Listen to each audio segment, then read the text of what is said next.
이번 한 주간은 특별히 고난 주간으로 특별 새벽 기도회를 진행을 했고요.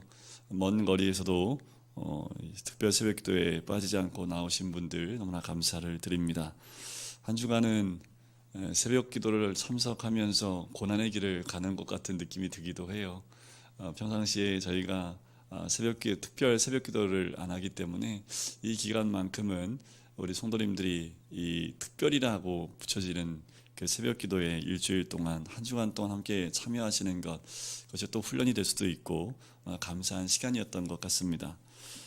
기독교 하면 십자가를 빼면 존재할 수 없는 것이 기독교입니다. 그리스도인 가운데 중심 가운데 있어야 될 것이 무엇이냐면 바로 그 십자가이지요. 십자가만이 우리를 하나님께로 인도할 수 있습니다. 십자가만이 우리를 치유할 수 있고 회복시킬 수가 있는 거지요. 우리의 삶이 십자가로 나가는 삶이 되어야 합니다. 우리의 삶에 십자가가 없으면 우리의 삶은 껍데기와 같습니다.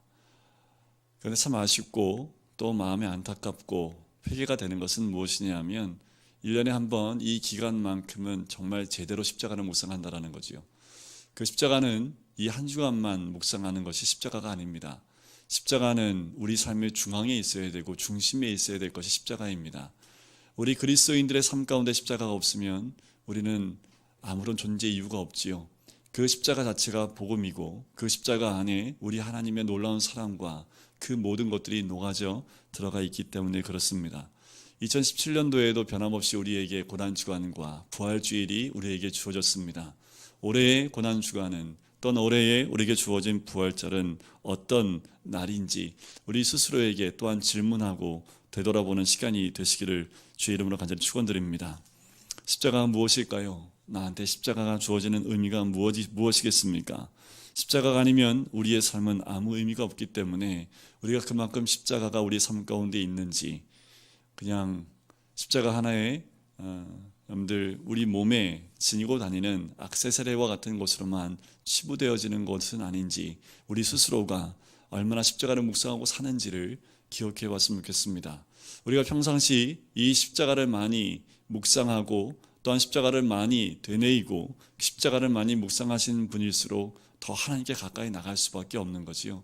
다른 거 다 필요 없습니다.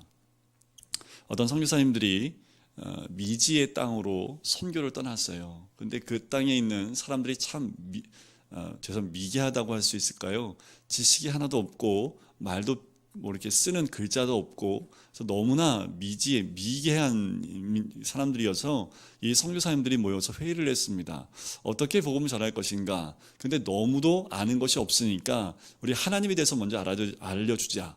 그리고 죄가 뭔지도 알려주고 구속이 뭔지 좀 알려주고 그 다음에 복음이 들어가야 되지 않겠냐 해서 이 선교사님들이 모여서 열심히 준비해서 몇 년 동안 그들을 가르치면서 이 자기들 계획한 대로 말씀을 전했는데 사람들 한 명도 죽게 돌아오지 않는 거예요. 선교사님들이 몇 년 동안 힘을 쓰다가 힘이 다 빠져버린 거지요. 그래서 어느 날 한 원주민과 앉아서 선교사님이 성경책을 읽기 시작을 합니다. 성경책 가운데 그가 찔림은 우리의 허물 때문이요 그가 상함은 우리의 죄악 때문이라. 그가 징계를 받음으로 우리는 평화를 누리고 그가 채찍에 맞음으로 우리는 나음을 받았도다. 얘기를 쭉 읽으니까 이 원주민이 그게 무슨 말씀입니까? 라고 질문을 합니다. 그때 이 선교사님이 이 말씀은 하나님이신 예수님이 이 땅에 우리의 육으로 오셔서 우리를 위해서 그리고 당신들을 위해서 십자가에서 고난받으시고 죽으신 사건입니다. 그랬더니 이분이 무릎을 탁 치면서 왜 이제 그걸 말씀해 주십니까? 그것이야말로 참다운 복은 그것이야말로 우리가 듣고 싶었던 이야기입니다. 우리와 같은 미개인인 우리들을 위해서 어떻게 하나님이 인간의 몸으로 올 수 있습니까? 그러면서 이 선교사님이 몇 년 동안의 수고가 아무런 이유가 없고 단지 이 십자가만 전했다면 이들에게 더 빨리 복음이 전해질 수 있었을 텐데 하나님이 세상을 이처럼 사랑하사 독생자를 주셨으니 이는 저를 믿는 자마다 멸망하지 않고 영생을 얻게 하려 하십니다. 이 간단한 아주 단순한 복음인데 이 복음만 전했더라면 더 빨리 이른 시간에 그들에게 복음이 전해지고 구원이 나눠졌을 텐데 그런 아쉬움에 그 글들을 제가 읽어본 경험이 있습니다. 그만큼 십자가는 어렵지 않습니다. 복음은 어려운 것이 아닙니다. 십자가가 내 삶에 들어올 때야말로 우리는 변화가 있게 되는 거지요. 좀 전에 읽었던 이 구약의 말씀은 이사야 53장 5절 말씀입니다. 이사야는 예수님이 이 땅에 오시기 전 600년 전에 살았던 사람입니다. 그 이사야가 이 예수님에 대해서 예언한 말씀이기도 합니다. 그가 찔림은 우리의 허물 때문이고 그가 상함은 우리의 죄악 때문이지요. 그분이 찔리고 상함은 무엇 때문이에요? 우리의 허물과 죄악 때문입니다. 여기까지는 제가 이해를 했어요. 근데 한번 이렇게 생각해 보실까요? 그분이 받는 징계와 채찍의 맞음은 무엇 때문입니까? 그분이 왜 징계를 받아요? 징계를 받는 이유가 뭡니까? 우리의 평안 때문입니다. 그가 채찍에 맞는 이유가 무엇입니까? 우리는 그 채찍의 맞음을 통해서 나음을 얻기 때문이라는 거죠. 이게 이해가 가십니까? 제가 말씀을 준비하면서 이거는 이해할 수 있는 부분이 아니라는 거지요. 예수님이 징계를 받는 것 자체가 우리한테 평안입니다. 그분이 채찍에 맞음으로 우리가 나음을 얻는 거지요.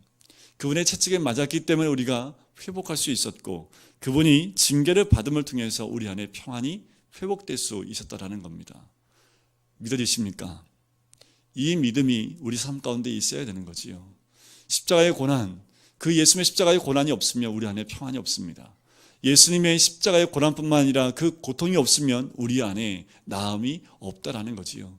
이 십자가를 여러분들 묵상하셔야 됩니다. 이 십자가 우리 삶에 없으면 우리 존재 자체나 또한 우리의 믿음 자체는 다 거짓된 것입니다. 이 십자가가 없으면, 이 십자가를 붙들지 않으면 우리가 매일 나와서 주님 앞에 무릎 꿇는다 할지라도 우리의 신앙은 헛것일 수밖에 없다라는 거지요.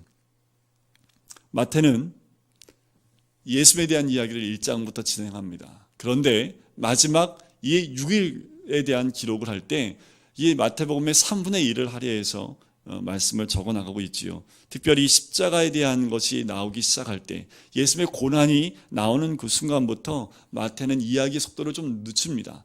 천천히 이야기를 하면서 십자가를 더 묵상하게 만들어주는 것, 그것이 마태복음 27장 말씀입니다. 미국에 한 목사님이 있어요. 로이드 존 오길비 목사님이라는 분이 있는데 이분이 이런 얘기를 했습니다. 할 수만 있다면 십자가를 느껴라. 할 수만 있다면 십자가가 당신의 마음 안에 있게 하라. 사랑스러운 손에 박힌 못이 우리 손에 박히게 하라. 고통스럽게 경직된 근육이 우리의 근육이 되게 하라. 그의 입과 혀에 타는 듯한 목마름이 우리의 혀와 입이 되게 하라. 이 세상에서 가장 소중한 분이 우리를 대신해서 십자가에 있기 때문에 마치 우리가 그곳에 있는 것처럼 십자가를 느껴라. 십자가를 느껴라. 할 수만 있다면 십자가를 느껴라. 오길비 목사님이 성도들에게 했던 그 유명한 말씀 가운데 한 부분입니다. 십자가를 느끼라는 거지요. 십자가를 느끼는 것, 그것은 고난 주간에만 묵상하는 것이 아니라 우리의 삶을 통해서 우리 삶에서 느껴지는 그 십자가입니다. 오늘 본문 말씀은 특별히 그 예수님의 십자가를 잘 느끼게 할 수 있는 부분입니다. 시간상으로 보면 예수님이 어제 성만찬을 하셨어요.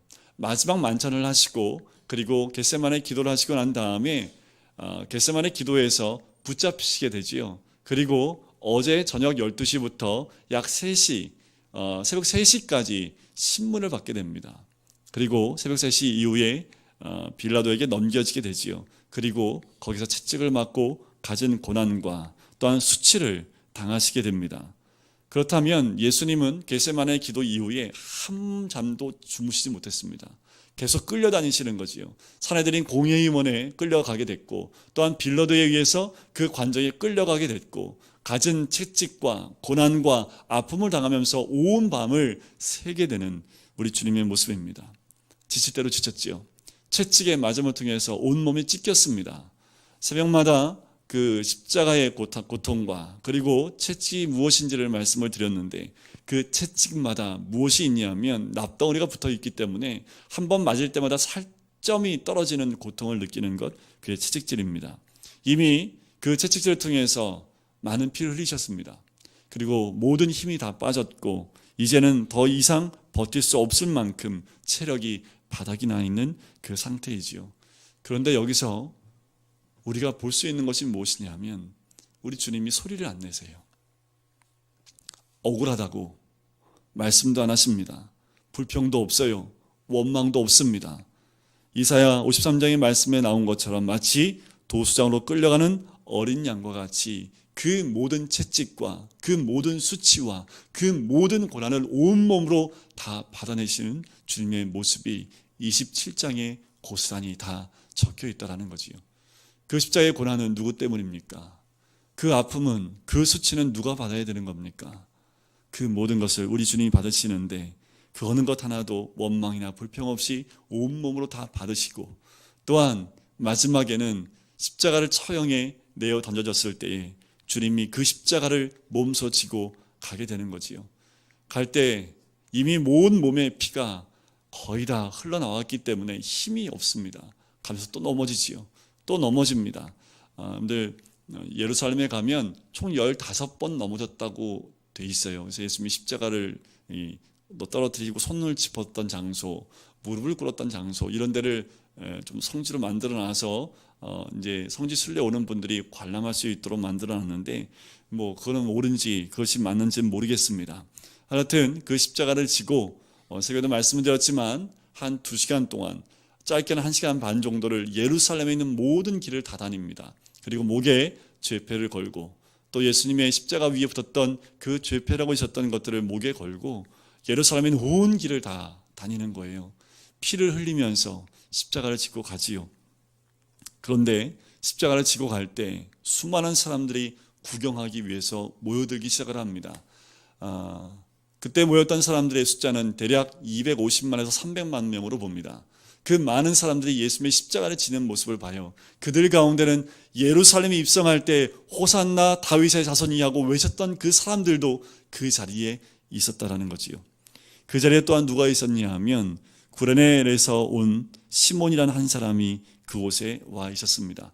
아마도 이 사람은 경건한 유대인이었던 것 같아요. 디아스포라로 흩어져 있던 그 사람이 구레네에 살고 있다가 6월절이 돼서 예루살렘으로 6월절을 지키기 위해서 왔습니다. 그런데 그 전날 와서 보니까 어떤 사람이 피범벅이 돼서 십자가를 메고 가는 그 모습을 보게 됩니다. 그런데 이 사람을 보니까 피를 많이 흘렸는데도 어느 것 하나 그 얼굴 가운데 원망함이 없습니다. 그 얼굴 가운데 불평함이 없어요. 같이 십자가에 못 박히는 두 강도는 그 모습이 추악한 모습인데, 예수님은 온몸이 찢겨져 있는 그 상태 가운데에도 그 눈빛 하나에도 원망과 불평이 없이 이 모든 것을 꿋꿋이 다 온몸으로 받아내는 모습을 이 시몬이라는 구레네 사람 시몬이 다 보게 되는 거지요. 이 사람은 어떤 사람이냐면 마가복음 15장 21절에 보면 두 아들 이름이 나와요. 알렉산더와 루포로 그 이름이 소개가 되고 있습니다. 이 사람이 예수님을 대신해서 십자가를 지게 됩니다. 십자가를 지는 모습을 보면 32절에 이렇게 나오지요. 나가다가 시몬이란 구레네 사람을 만나매 그에게 예수의 십자가를 기꺼이 지워지게 됩니까? 아니지요. 억지로 매게 합니다. 억지로 구경하는 사람한테 너 일로 와 하고 이 십자가 네가 져 하고 시몬에게 그 십자가를 그냥 지워줬다라는 거지요. 예수님을 잘 믿는 사람들, 아마 여기 계신 우리 모든 성도님들도 보시면 여기까지 나올 때까지 전도를 받으셨든지 무슨 어려운 일을 겪었다든지 여러 가지 상황 속에서 아마도 예수님을 만났고 그리스도인이 되는 경우 거의 대부분이실 것입니다. 어떤 이런 경우도 있어요. 붙잡혀 왔어요. 그냥 아내 때문에 도망가지도 못하고 그냥 붙잡혀가지고 교회에 앉아있는 분들도 계시지요. 복입니다. 어떤 사람은 대학교에 갔는데 하필이면 점수에 맞춰서 갔더니 기독교 대학이에요. 근데 거기 가면 뭐가 있어요? 채플이 있네. 채플을 안 하면 점수를 안 준대요. 그래서 채플이 뭡니까? 예배잖아요. 그러니까 예배에 그냥 억지로 참석하다 보니까 하다가 예수님을 만났던 사람, 부부싸움 하기 싫어서 교회에 앉아있다가 예수님을 만난 사람, 여러분들이 제 발로 걸어왔든지 아니면 억지로 왔든지 다 하나님의 사건인 줄 믿습니다. 이 모양 저 모양으로 어떻든 이 자리에 와 있는 것 하나만으로도 하나님의 인도하신 사건인 줄 믿습니다. 이 구레네 시몬은 본의 아니게 자기가 원치 않는 저주의 십자가를 본인이 지게 되는 거지요. 이 당시에 십자가는요, 완전히 범죄, 전치범, 그러니까 악독한 사람만 지었던 것이 십자가였기 때문에 이 십자가를 대신 진다는 게 얼마나 불쾌한 일인지 모른다는 거지요. 좋은 일도 아니고요, 안 좋은 일이잖아요. 이 사람이 십자가의 의미를 몰랐기 때문에 어쩌면 이 십자가를 내가 왜 질까라는 생각을 가지면서 십자가를 지고 가지 않았을까. 그런데 조금 이 사람은 순종적인 사람이 아니었을까라는 생각을 해보긴 해요. 만약 이 시몬이 예수님이 누군지 알고 예수님의 제자였다면, 그리고 옥합을 깨뜨렸던 그 여인이었다면 그 인생 가운데서 얼마나 영광스럽고 또한 감격스러운 사건인지 아마 이 사람은 그 감격에 넘쳐서 그 십자가를 지지 않았을까요? 그런데 아직 모르고 있는 거지요. 그런데 너무나 이 사람한테는 얼마나 큰 일인지 역사상 십자가를 진 사람이 한 사람밖에 없습니다. 이게 얼마나 큰 축복입니까? 자기가 억지로 지었고 그때는 지기 싫어가지고 그냥 대충 메고 간 것 같은데, 그런데 역사상 구레네 시몬이라는 그 사람의 이름은 앞으로 1000년이 흐르고 2000년이 흘러도 이 사람 이름은 빠지지 않습니다. 복음서에 그대로 적혀 있는 거지요.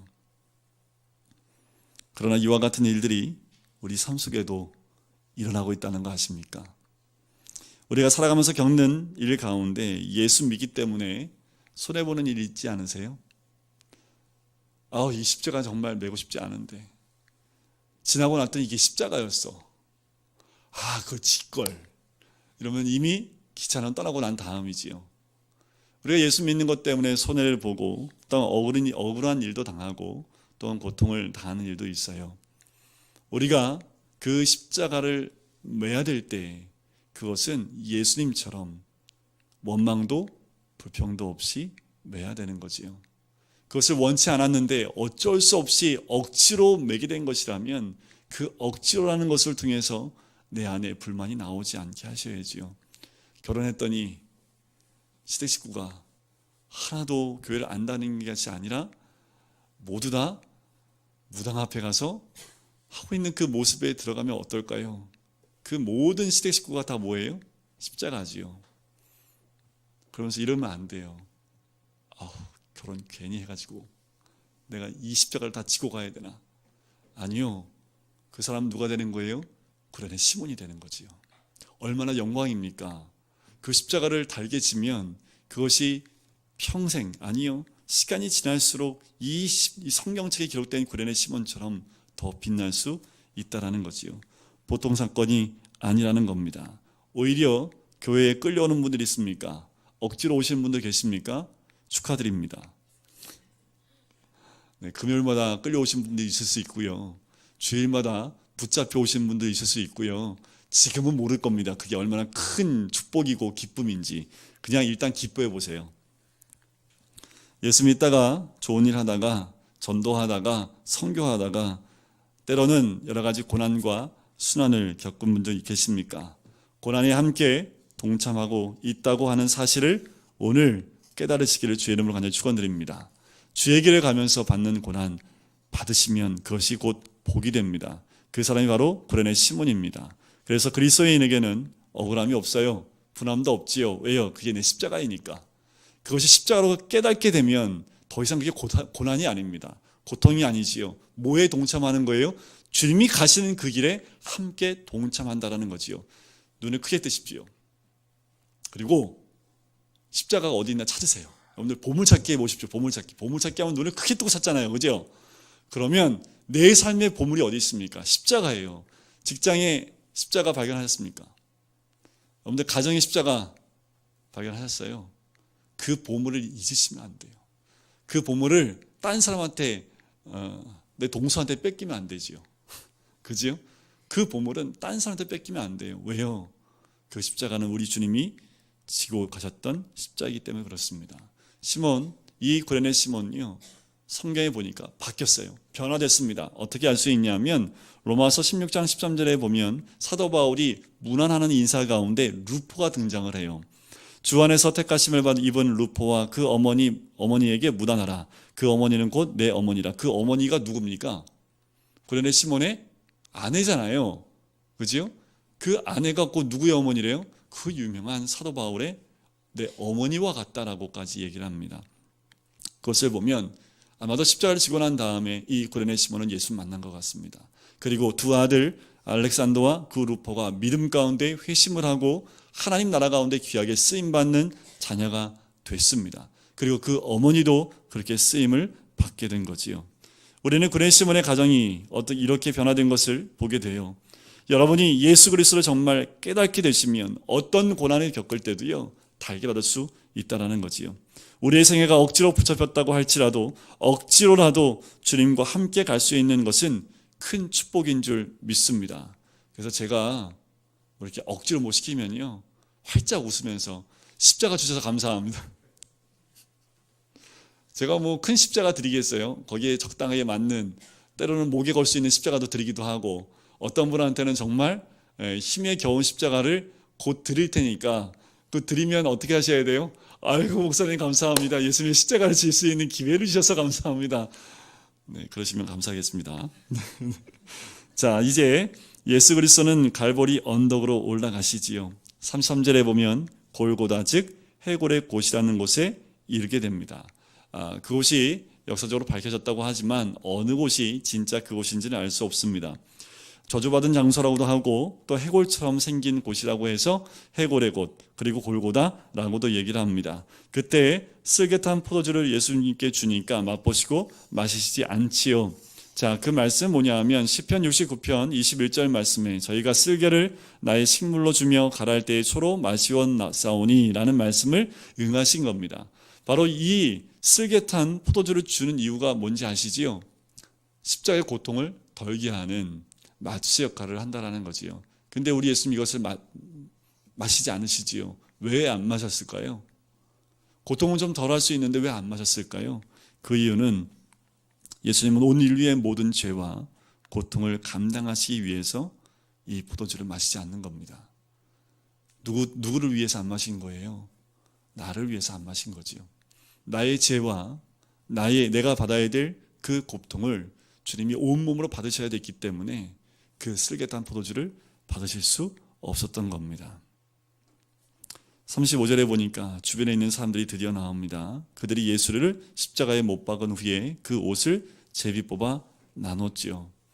자, 예수님을 십자가에 못 박았다라고 얘기합니다. 사복음서 전부 다 예수님의 십자가를 어떻게 못 박았고 십자가에 못 박혀서 어떤 상태를 유지하다가 어떻게 죽는지에 대해서 자세히 쓴 복음서가 단 하나도 없습니다. 그냥 간단하고 단순하게 예수님이 십자가에 못 박히셨다라는 그 짧은 한마디 속에 성경에서 하나님이 주셨던 그 엄청난 메시지가 이 단 한 문장에 다 녹아져 들어가 있다는 거지요. 다 설명하지 않겠습니다. 그런데 제가 새벽에도 몇 번 말씀을 드렸지만 십자가가 고통스러운 이유가 뭐냐면요, 이미 십자가에 못 박힐 땐 여기다 박지 않습니다. 근데 아시지만 요 뼈와 뼈 사이에, 이 두 뼈가 뼈 사이에 뚫어서 못을 박고요, 두 발을 포개서 못을 박습니다. 그러면 피가 마르지 않고 계속 떨어지는데 그 피가 한 방울 두 방울씩 떨어집니다. 그러니까 똑똑똑 떨어지면서 온몸의 피가 다 빠져나가면서 죽어가는 형벌이 이 십자가 형벌이에요. 그래서 로마 사람들 가운데 가장 큰 사형이 이제 사용하는 사형법이 있는데요. 이 로마 사람들은요, 사도 바울이 죽는 방법으로 죽어요. 사도 바울이 로마 시민권을 갖고 있었잖아요. 사도 바울 어떻게 죽었냐 하면 그때 당시에 목이 잘려 죽는 그 사형법으로 죽게 됩니다. 그러니까 로마 사람들은 최고의 사형법이 목이 잘리는 거예요. 그런데 이 십자가에 못 박히면 최고 보름까지 십자가에 매달려 있습니다. 그러니까 보름 동안 죽지를 못해요. 그러니까 천천히 고통을 온 몸에 느끼면서 아주 천천히 죽어가는 그 형벌이 십자가 형벌입니다. 그러니까 예수님께서는 온 몸으로 그 모든 고통을 다 느끼셨다라는 거지요. 십자가에 달리신 예수 그리스도, 어린 양 예수 그리스도, 죄가 없으신 예수 그리스도, 그분이 이렇게 처절하게 십자가에 못 박혀 죽으셨다라는 거지요. 예수님이 십자가에 못 박혔을 때 그 주변에 있는 사람들의 모습을 보면 이렇게 예수님이 십자가에 못 박히셨을 때에 첫 번째 그 모습이 뭐냐면 옷을 나누어 갖게 됩니다. 35절 끝에 보니까 그 옷을 제비 뽑아 나누었다라고 얘기하지요. 당시에 죄인들이 십자가에 못 박히게 되면 그들의 모든 소지품을 이 주변에 있던 그 병사들이 나누어 갖는 것이 그냥 일반 보통 일들이었다고 합니다. 그러니까 예수님께서 인격적인 모독을 당할 뿐만 아니라 그 모든 것을 다 빼앗기는 모습이 이 35절에 나오는 거지요. 군인들의 합법적인 부수입이 그 죄인들의 신발과 겉옷과 허리띠, 터번 같은 것들을 다 수거하여 갖는 것입니다. 또한 두 번째 모습은 36절에 나오지요. 36절에 되게 짧은데 어떻게 한 모습으로 나와 있습니까? 거기 앉아 지키더라 라는 거지요. 어떤 모습처럼 보이십니까? 십자가의 고통 가운데 사람이 달려있는데 이 사람들은 감각이 없어요. 전혀 감각이 없이 그냥 십자가에 못 박혀있는 그 사람을, 또한 세 사람을 그냥 보고 있다라는 거지요. 자기 앞에 십자가 그 진리를 살해하고 있는데 이 사람들은 무감각하고 감동하지 않는 사람의 모습으로 그대로 있다라는 겁니다. 어쩌면 이들의 모습이 우리의 모습은 아닙니까? 요즘 시대의 십자가가 점점 사라지고 있는 모습이 아닌가라는 생각이 들어요. 어쩌면 십자가는 내 목에나 귀에 걸리는 것이 십자가가 되어버리지 않았나, 아니면 장식품으로 그냥 사라져버리는 그 십자가가 아닌가. 내 삶에 십자가는 과연 어디 있는지 한번 찾아보시면 어떨까라는 생각이 듭니다. 어쩌면 우리들의 모습이 이 병정들의 모습과 별반 다르지 않을까. 이 시대에 살고 있는 우리 모든 그리스도인들 가운데 십자가를 바라보며 늘 묵상하며 십자가와 동행하는 사람은 과연 몇이나 될지요. 종교개혁자 루터가 이렇게 이야기를 합니다. 참된 묵상은 십자가에서 마음이 부서지고 양심이 깨어지는 것입니다. 독생자를 아끼지 않고 보내실 정도로 죄를 아주 미워하시는 하나님의 끔찍한 진노가 당신을 압도해야 합니다. 환난과 고난이 당신을 괴롭힐 때면 그것이 그리스도의 가시면류관과 못과 비교해서 아무것도 아님을 생각하십시오. 좌절할 때면 예수가 언제나 얼마나 모욕을 당하시고 끌려다니셨는지를 기억하십시오. 교만이 당신을 애워싸면 주님이 얼마나 조롱을 당하시고 강도로부터 욕을 들었는지를 아십시오. 불결한 것이 당신의 육체를 자극하면 예수의 육체가 얼마나 능욕을 당하고 찔림을 받으며 으깨어졌는가를 생각하십시오. 그리스도의 십자가를 잊지 마십시오. 사람이 고난을 받기를 원치 아니하고 즐기기만 바라며 십자가를 피하려 한다면 곧 그 십자가를 잊지 않겠습니까? 루터의 말입니다. 이 말이 500년 전에 루터에 의해서 성도들에게 선포됐던 말씀입니다. 우리가 삶 가운데 이 십자가가 없으면 십자가의 그 의미는 점점 잊혀지게 되겠지요. 그리고 예수님의 머리 위에는 죄패가 달리게 됩니다. 그리고 예수님의 곁에는 두 강도가 못이 박혀 함께 세워지게 되지요. 38절에 보면 이때 예수와 함께 강도들이 십자가에 못 박히니 하나는 우편에 하나는 좌편에 있더라. 예수님의 생전에 예수님이 함께 있었던 사람들이 누굽니까? 창녀들과 때로는 세리들, 병든 자들, 죄수들과 함께 있었던 예수님인데 십자가에 못 박힐 그때에도 강도들 사이에 함께 있었던 주님의 모습, 바로 이것이 십자가입니다. 또한 주변에 왔다 갔다 하는 사람들이 예수님을 향하여 손가락질하면서 모욕하고 또한 예수님을 조롱하는 장면들이 그 다음에 나오지요. 그리고 41절부터 43절까지는 그와 같이 대제사장들과 서기관들과 장로들이 함께 또 희롱을 합니다. 이 모든 모습 가운데 이런 뜻이 있어요. 뭐냐 하면 하나님 아들 맞으면 내려와 보라는 거죠. 당신 하나님 아들 맞으면 내려와 보라는 거지요. 저 같으면 이것들이 잠깐만 십자가 세워놓고 잠깐 내려와서 한 번씩 좀 때려주고 다시 십자가 위에 올라가면 그 십자가가 제대로 된 십자가가 되겠습니까? 되지 않겠지요. 근데 우리는 그렇게 하잖아요. 그죠? 우리 누가 희롱하고 조롱하면 이것들이 내가 누군지 알고 하면서 십자가에 내려와서 일단 한번 손봐주고 그리고 다시 십자가에 올라가는 모습이 바로 저의 모습입니다. 하지만 우리 주님은 그 조롱과 그 멸시와 그 모든 것을 다 받으셨다라는 거지요. 더불어 함께 못 박혔던 강도들까지도 우리 예수님을 욕하게 됩니다. 십자가 주변에 있는 로마 병자들과 지나가는 많은 사람들, 대제사장들, 두 강도들이 있었지만 그들 곁에는 하나같이 예수님께 대해서 무감각했거나 조롱하는 사람들이었습니다. 오늘 이 메시지를 듣고 있는 우리 성도님들, 어쩌면 이 시대를 향한 모습이, 또한 이 시대의 영적인 모습이 이와 같은 모습이 아닐까. 많은 사람들이 십자가를 조롱을 합니다. 많은 사람들이 십자가를 보면서 무감각해져 있다는 거지요. 그들만 무감각했고, 그들만 침묵했고, 그들만 조롱했습니까? 아니요. 지금도 그와 똑같은 반응으로 반응하는 우리들의 모습이 있습니다. 하지만 우리 주님은 이 모든 모습 가운데서 이 수치와 파멸과 저주와 그 모든 것으로 끝내는 것이 아니라 우리 주님은 십자가를 축복과 영광으로 바꾸셨습니다. 비춰본 어둠이 물러가듯이 이 십자가를 통해서 예수님은 이 땅 가운데 빛으로 생명으로 오셨습니다. 예수님이 십자가에서 모든 생명을 다 쏟으심을 통해서 우리에게 그 생명이 전달되어진 거지요. 예수님이 실제 돌아가셨지만 결코 죽지 않으십니다. 그 십자가는 죽는 순간 다시 살아나기 시작을 했습니다. 이것이 십자가의 능력입니다. 이것이 십자가의 구원입니다. 우리가 마지막 두 가지만 바라보고 이제 함께 기도하는 시간을 가졌으면 좋겠습니다. 그들의 십자가를 목격하면서도, 십자가 앞에 있으면서도 십자가를 찾지 못하는 사람들, 그 사람들이 병정들이었고 대제사장들이었고 지나가는 사람들이었습니다. 그들 눈앞에 누가 있습니까? 예수님이 있어요. 그들 눈앞에 뭐가 있습니까?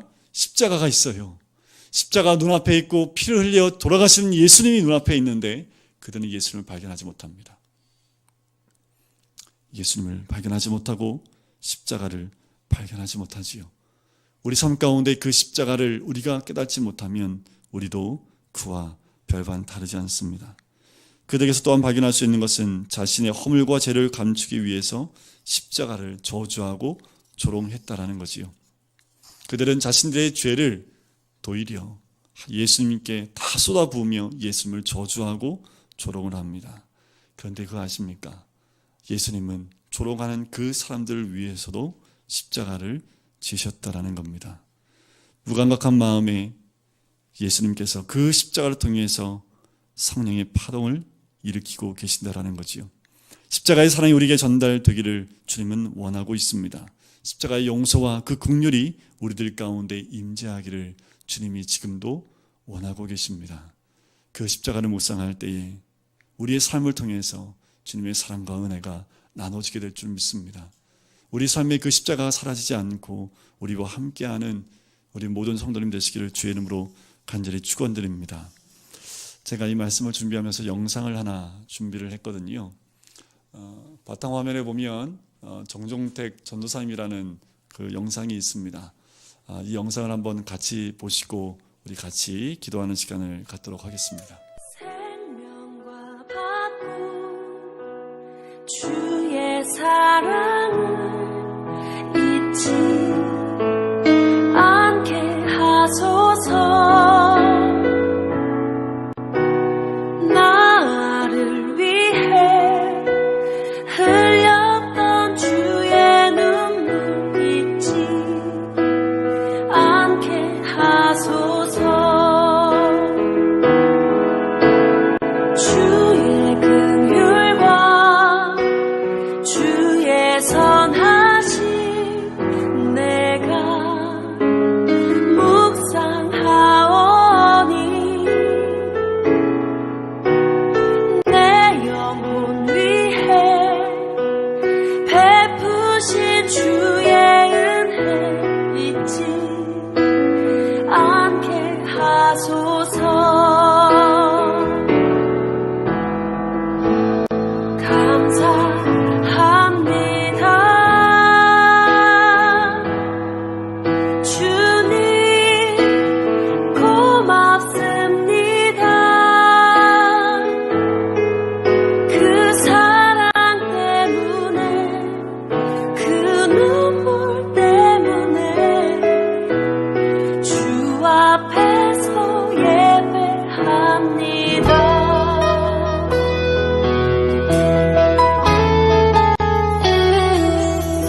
아멘.